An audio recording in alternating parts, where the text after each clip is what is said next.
wanasema kuna mlundikano wa mahabusu wanaoendelea kutarajia kusikilizwa au kuendeshwa kesi zao mbalimbali. Kwa hiyo njia mojawapo ya kutatua kero hiyo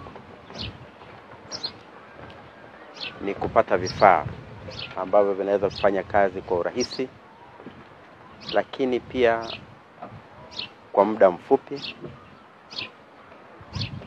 na kupunguza pia gharama ya kuwatoa wafungwa labda hapa kuwapeleka mahala fulani. Inawezekana wanatolewa Nzega, wanaletwa hapa Mahakama Kuu, wanatolewa Igunga, Kaliua, Uyui, whatever. Basi nikasema mimi kwangu hilo sio tatizo, na niendelee kukusihi Mheshimiwa Jaji, lakini na viongozi, mkuu wa magereza, tuendelee kushirikiana. Mimi ukiniletea changamoto ya namna hiyo, yani iwe inanishinda hiyo changamoto, sijui hasa iweje, labda kujenga gereza kubwa kama hili, lakini zingine ndogo hizi sidhani. Sisi kama serikali tunatakiwa tuiwezeshe mahakama iweze kufanya kazi zake kwa ufanisi na iweze kutoa haki kama chombo cha kutoa haki, lakini anayetakiwa kuifacilitate mahakama ifanye kazi zake kwa ufanisi ni serikali. Kwa wala usikwame na usirudi nyuma. Kama kuna jambo ambalo unafikiri serikali inatakiwa tufanye ili shughuli zako na chombo chako cha mahakama kiweze kwenda na kufanya kazi, basi wewe nijulishe immediately, tutatatua changamoto hiyo. Tumetoa msaada wa laptop zipo 8 na magodoro hayo 168 kwa ajili ya wafungwa wetu. Sisi tunakupongeza sana kwa kazi hii kubwa na muhimu ya kuona kwamba ni muhimu kukabidhi vifaa hivi kama ambavyo tumesikia ni kasha mtandao, vifaa ambavyo vitakwenda kusaidia katika utekelezaji wa shughuli za mahakama, lakini na muhimili huu ambao tuko hapa. Sababu vifaa hivi kama tunavyojua sasa hivi shughuli zote zimehamia katika masuala mazima ya mtandao. Kwa hivyo bila kuwa na vifaa wezeshi inawezekana kazi ufanisi. Lakini kutokana na vifaa ambavyo utakwenda kuvikabidhi leo, tunaamini kwamba kazi itakwenda kufanyika vizuri, kwa haraka na kwa weledi mkubwa. Kwa hivyo binafsi mimi nakupongeza sana kwa kuona changamoto hii na kuona ni muhimu kuitatua.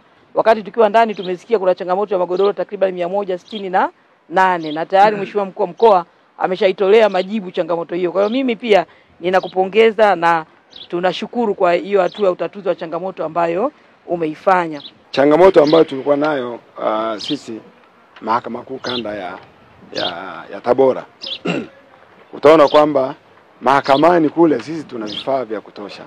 Laptop zipo, hakimu wanaweza kaa hata mahakimu 5 wakakaa majaji 3 wakati mmoja kusikiliza kesi. Lakini changamoto ilikuwa upande wa wenzetu magereza. Unakuta labda na laptop moja au na laptop 2. Kwa hiyo sasa hivi tukiwa na laptop za kutosha, maana yake ni nini? Maana yake ni kwamba mahakamani kule sio lazima wafungwa waje mahakamani au watuhumiwa waje mahakamani. Jaji, hata majaji 3 wanaweza kaa wakati mmoja, na huku wakakaa wafungwa 3 kesi tofauti. Kwa hiyo kesi unasikiliza kwa wakati mmoja. Au majaji 3 wanakaa na wakati huo mahakimu pia wanakaa, tunaendelea kusikiliza kesi. Na sisi kanda yetu hii ya Tabora tuna gereza takriban 6. Kwa hiyo badala ya kumtoa Kaliua, badala ya kumtoa Igunga aje mahakamani, sasa ataweza kukaa kule na ataweza kusikiliza kesi kule na nakala ya hukumu itatolewa. Na sisi kanda ya Tabora ukiangalia takwimu kwa mwaka huu ambao kuanzia mwaka 2024 mpaka mwaka 2025 mpaka sasa tumesikiliza kesi kupitia mtandao au mashauri kupitia mtandao takriban 421. Sasa unaweza kuona kusikiliza kesi kwa njia ya mtandao mashauri 421 tumeokoa kiasi gani cha pesa kwa serikali. Tunashukuru kwa sababu hii itaturahisishia utendaji wetu wa kazi. Kwa mfano kama leo kuna mahakama imeendeshwa pale dakika 0 tu. Kwa hakuna cha askari wa kusindikiza kwenda mahakamani, hakuna gari lilotumika, lakini tayari kuna mtu ameshatendewa haki zake pale leo asubuhi. Kwa hiyo kwa msingi huo inaonyesha jinsi gani tunasonga mbele. Endelee kuomba afande yanayowezekana kama haya basi uendelee kuyasimamia ili nchi yetu isonge mbele kama lengo ni kusonga mbele.